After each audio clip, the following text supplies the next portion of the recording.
Okay, we're recording. Hey, everybody. Welcome to the inaugural webcast for the Furlough Network. I am one of your hosts, Sean Hand, and alongside me is my very good friend, Lauren Sherwin. Lauren, say hi. Hello, everyone. So we want to kick it off. We have a great guest for you today, and we're going to get into some really good details, but I want to kind of kick it off. I know, Lauren, when you and I were talking, you had a little tidbit of how the hashtag quarantine life has affected you in the last couple of hours. Yeah. What happened? Yeah, so as you guys know, I'm on furlough week 1 right now. So we're experiencing this new thing called life for me. So I'm usually on a plane somewhere traveling, and now I'm stuck at home at the house. And my husband's taking over the home office upstairs to use the double screen. So I'm downstairs with our newest addition, who is a mini golden doodle, who decided that after 2 hours of ignoring him, he wanted to do his business all over our bedroom. So that's been really fun. So now I am taking over the duties of our newest little member of the family, all that craziness. So it's been a magical day so far. We're kicking it off on a right foot. It's a magical day. My little tidbit lately is a little bit different, but I decided after adding Allison Jackson to the body page, the body wellness page of Furlough Network, I'm like, I really should start doing a little something. So I made a deal with myself. I said, every time I leave the bedroom, I'm going to do 20 perfect push-ups. Have you ever seen these perfect push-ups? They turn and you go deep into it. It's hard. It's so much more challenging than a regular push-up. But now, because I don't want to break it, I don't want to break that cycle that I'm in. I want to make sure I stick with it. I'm avoiding my bedroom at all costs because I just don't want to have to do it. So now, I'm literally sending the kids up to go get me socks, and I just don't want to leave the bedroom, because if I leave the bedroom, then I have to hold true to my doing 20 push-ups every time I leave the bedroom. So I'm down to sleeping on the couch because I just don't want to work out. Yeah, but we're so making it my through. life. And I'll show you guys. There's my newest little buddy. There he is, my newest coworker. So he looks relaxed after. He's living his best life. He's living his best life right there. So we're making it through quarantine together. Yes, that's awesome. It's good to know. All right, well, now that you and I have our little banter, let me finally introduce our guest today. John Blumberg is a really good friend of mine. He's a renowned author and public speaker on topics of integrity and ethics. I wanted John on the program today. We're going to go through a couple of great topics for the next 20, 25 minutes. But John, I want to first allow you to introduce yourself and maybe a little tidbit of what's happened in your life. Yeah, so it's great to be with you, Sean and Lauren, and I'm glad to see y'all are really embracing this quarantine life in a very rich and productive way. So that's a good thing. It's we're in different times, and I'm finding that I'm not going to the gym, but I'm doing a lot of walking. I've never known we had so many neighbors in the neighborhood, and how friendly they are. They all wave and say hello and keep our 6-foot distance. But it's definitely been a new season, and not the one, much like you, Lauren, I'm often on a plane and hotel rooms, and I don't think I've actually been in this neighborhood for so much time all in one existence. It's like an ongoing holiday season. Just everybody's at home and hanging out. So I've enjoyed, but I've enjoyed being able to watch that. And our neighborhood is one of those that's turning over now. All the kids grew up, moved out, and now the houses are turning over. So we have lots of strollers and small kids, and you see them out a lot right now because the parents are cutting the the homeschooling days a little short, I think. So I think we see a lot of people out. So we've just chosen to enjoy that as we're in this. That's great. And you look good, man. I keep looking down at you, and then I look at my screen and I'm like, man, I got to get some sun. You look nice and tan. You look like you've been doing a lot of walking. You look good. That's probably blood pressure, Sean. Blood pressure. That's true. I can see that too. All right. Well, that's a great segue. Because first question I wanted to ask you, and John, you've been such a huge help at mentoring me in my own book writing process. So I know you're, but one of the things that you taught me was that you don't really make money off the book sales. You make money off the speaking engagements, right? And the keynotes and the seminars. So given that has primarily been your business model recently, just want to get an update of how this is all affecting you, especially considering that this isn't a financial crisis like it was maybe in 07, 08, 09, where companies and organizations didn't have the money. That's true too, but it's an addition of we don't even know when people are going to congregate again and allow for this situation where we can have people to lead seminars and do keynotes. So just want to get an idea from you as to how all of this is affecting people in your industry. Yeah, and it is I guess uncertain is the key word there. They're really just, whether it's the virus itself or whether it's how we respond to all this is just such, I don't ever remember in my life where uncertainty was so raw and right in front of you. And in the meetings industry, and I've certainly been talking to a lot of my friends in the meeting industry, we've gathered on a few Zoom calls.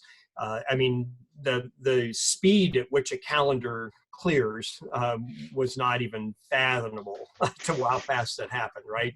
Everything just went away. And, people were locked into a pretty good second quarter. And then all of a sudden there was no quarter.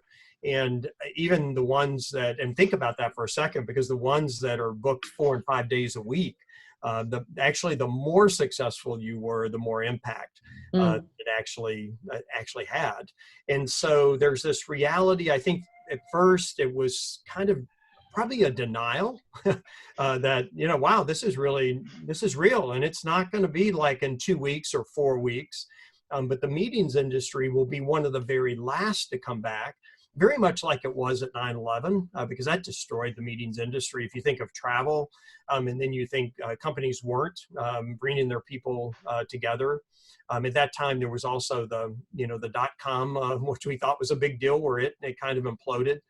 2008, you're right, that was that really was an economic illness within in capitalism in general. I mean, we didn't know at that point if the whole thing was going to fall apart.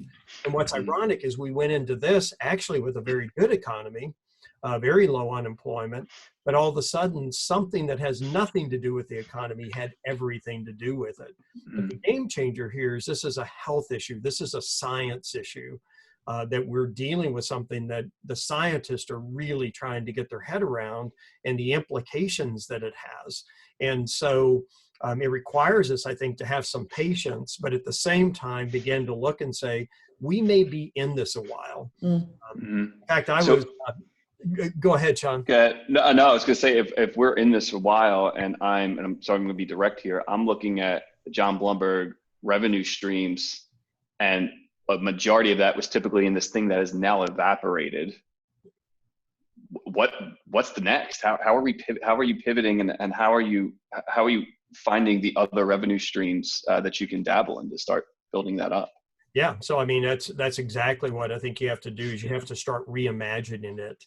This might be a little unrelated, but it was my most freeing point. I was on a call with a group, and everybody was just a Zoom call, and everybody was talking about kind of processing. This was a couple of weeks ago, and it happened in this particular gathering. There was a woman that, I don't know, maybe she was in her late 70s, looked kind of frail, and she didn't say a lot on the whole call until the very end. And she said, I'm in my own little quarantine here. She's probably retired. I don't know her. She's from the South and very Southern accent. And she said, I was thinking back to Teresa of Avila, who was back in 500 years ago, 600 years ago, was a mystic. And she had gone through her own kind of plague or pandemic. And she said, I was remembering the words that she said. And she said, this is not going to turn out the way you want it to, which sounds kind of terrifying. But at the same time, for whatever reason, when she said that, it was like an immediate freedom to me. Because if we just conclude this may very well not turn out the way we want it to, first of all, you quit trying to control it. And second of all, to say, well, if it's not going to turn out the way I want it to, then how could it turn out? And then all of a sudden it felt like I was just unleashed to begin to start being creative. And so I just started thinking, okay, all right, so what are some things that I can do? And Sean, you know me well enough to know that relationships are really important to me. So I just started reaching out, loving on people, making connections with my clients, not to sell anything. I just want to know how they're doing. And so first of all, I think it's about keeping those relationships intact and really opening yourself up to see, is there a way I can be helpful? I've got a friend of mine, he's the CEO, just took over as the CEO of a major organization last November. Like, what a great first year, right? And, you know, I've known this guy since we were in our 20s, and I just said, Brad, I'm gonna check in with you on a regular basis. Anytime you just need to, you know, to vent, then do that. But keeping relationships intact was one of the first things I thought was absolutely critical, and it's who I am. And so for me, that was one thing. And then I guess the second thing is to say, all right, well, if we can't meet in big groups, that's not an option. So how do we begin to rethink, how do we do this? How do we continue? I'm not, it took me probably 10 years to figure this out, but I'm not a speaker.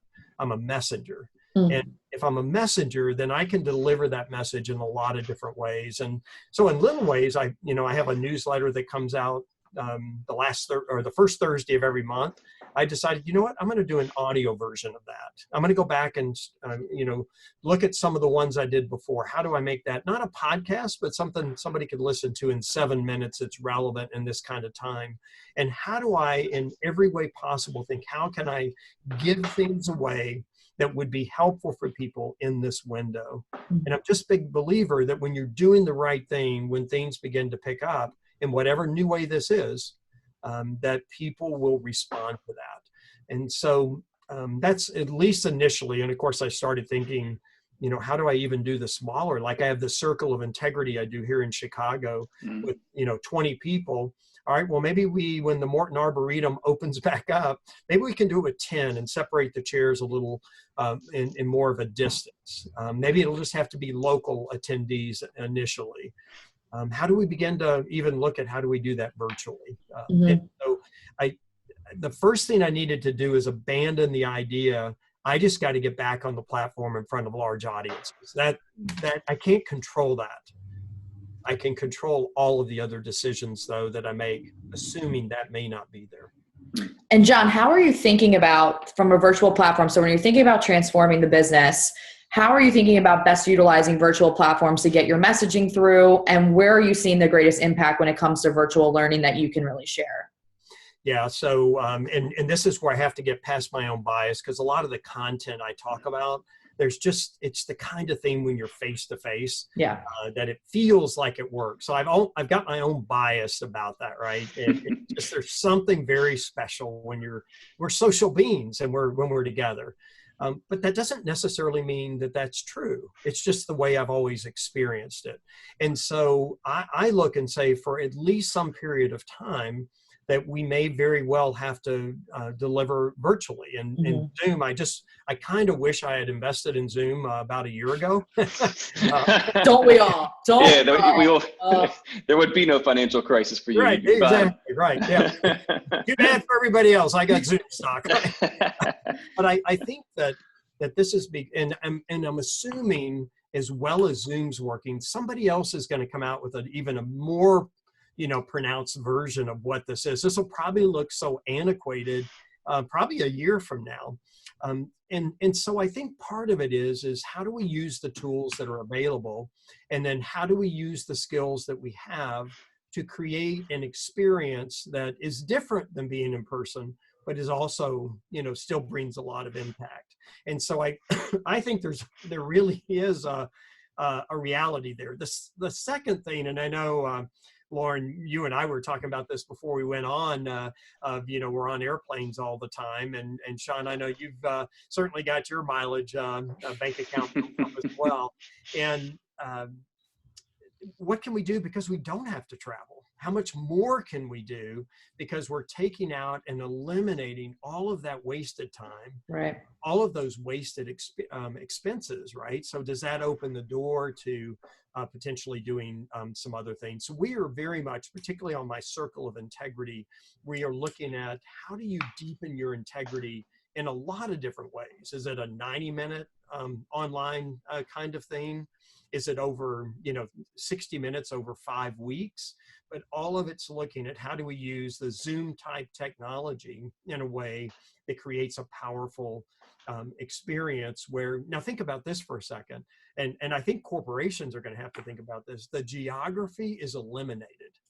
So now anybody can tune in from anywhere Imagine at Harvard, where only the select few get in. Well, now what if we put a Harvard professor in front of 100,000 people? What if we take the best science teacher in the world and put them in front of second graders, right? All of a sudden, it opens and completely blows through any geographical, kind of boundaries.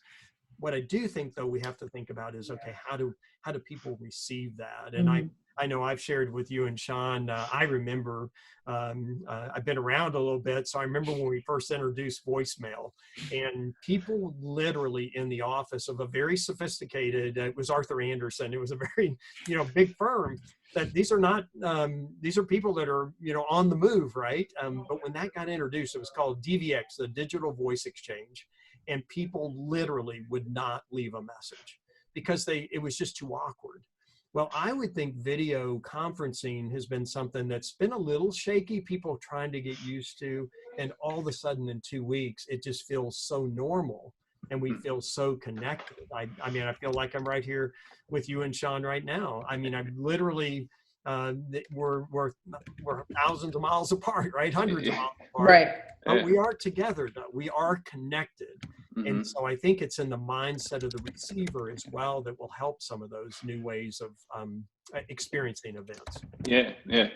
Well, one of the other questions I wanted to ask you, I know your big focus and the subject matter expertise that you have revolves around ethics and integrity for every organization. But the thing that I love about what you discuss is, I think you call it drift, right? And it's a gradual drift away from what your core integrity is, which I enjoy that. But I like the fact that you also celebrate people and organizations that are doing the right thing and are staying exactly, on the line that they should be staying on. As you look to the chaotic environment that we're currently in and that we will probably be in for a while, as you quoted, it may not turn out the way we thought. From an ethics and integrity standpoint, are you seeing anything that is making you hopeful? Are you seeing anything that's motivating you that you're thinking, all right, this is a good way for people to approach this situation ethically and with integrity? Are there any examples or anything that's really kind of motivated you and inspired you recently?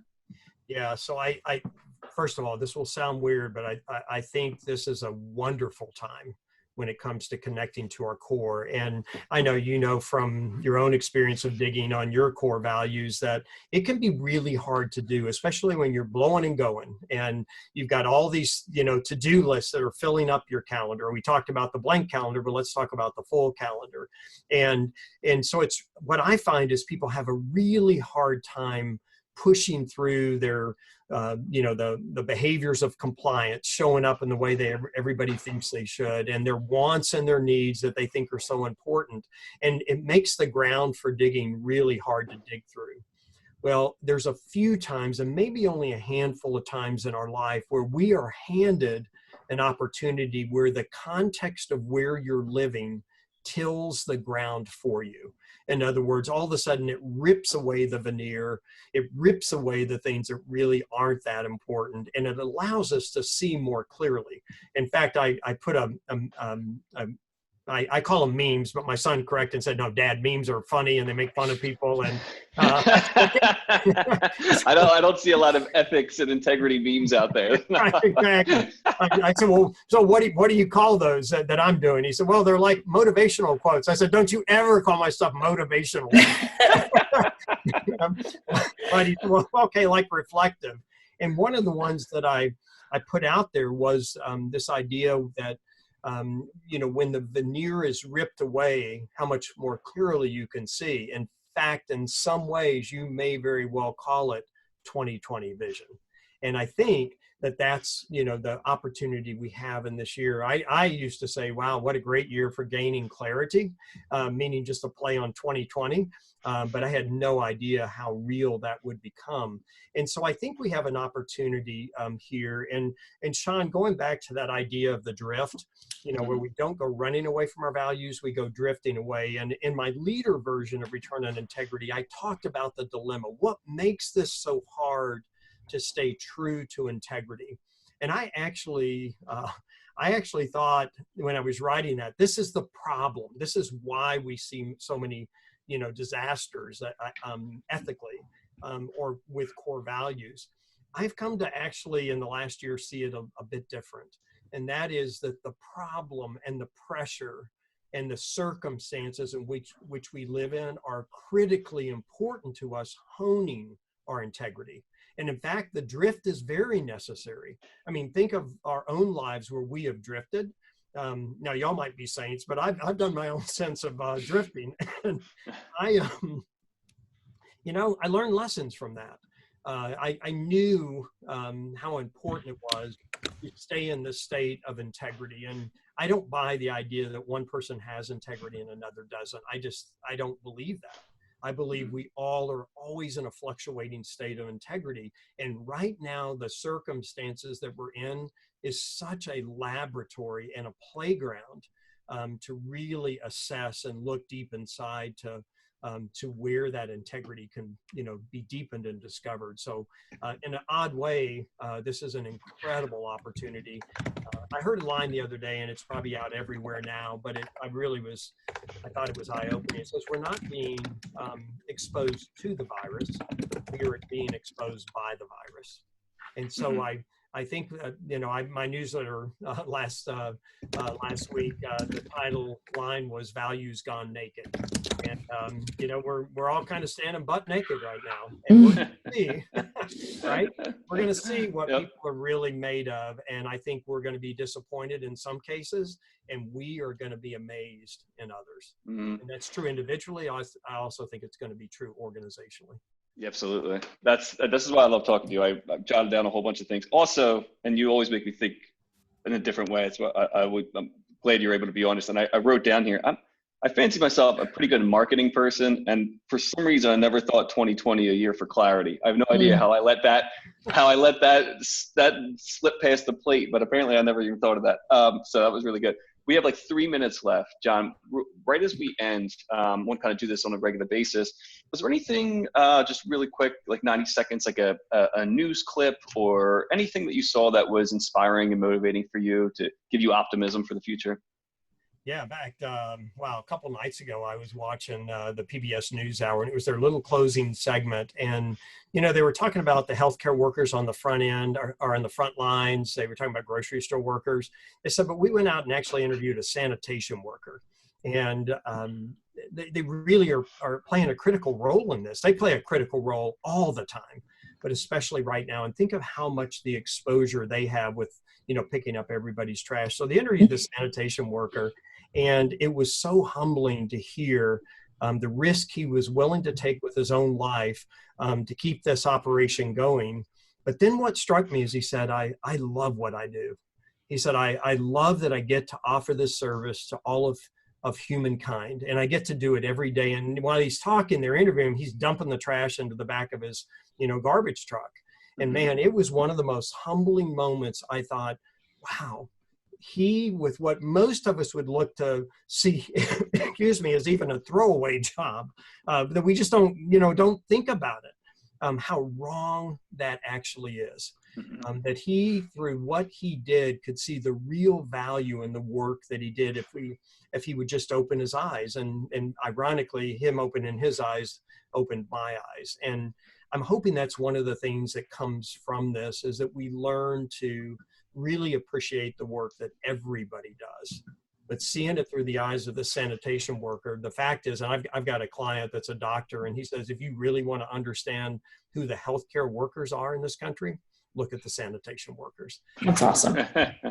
That's great. It just inspired me for sure. So what, we won't have a few meetings for a while. Right. Exactly. Puts things into perspective. That's awesome.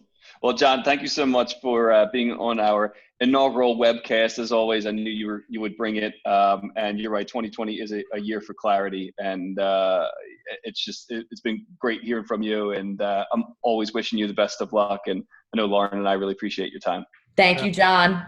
All right. Thanks to both of you. And thank you for what all y'all are doing. Great to be with you. Stay safe. Thanks, John. Stay safe, buddy.